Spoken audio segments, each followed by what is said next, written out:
Hi guys, in this video, I'll show you how to fix the unverified or dangerous download blocked issue on Google Chrome. First, click on the three dots in the top right corner of Chrome. Scroll down and click on Settings. Now, click on Privacy and Security, then go to Security. Here, if your protection is set to Enhanced Protection or Standard Protection, change it to No Protection, then click Turn Off. This will disable Chrome's download protection, which sometimes blocks save files by mistake.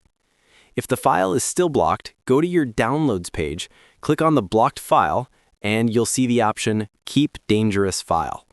Click on it, and the download will start on your PC.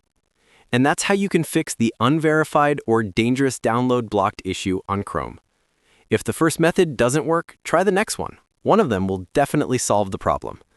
If this video helped you, make sure to like this video and subscribe for more helpful tutorials. Feel free to reach out if you encounter any issues during the process.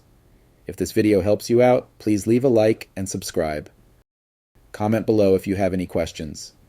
If you need further assistance, consider hiring a professional using the link in this video below.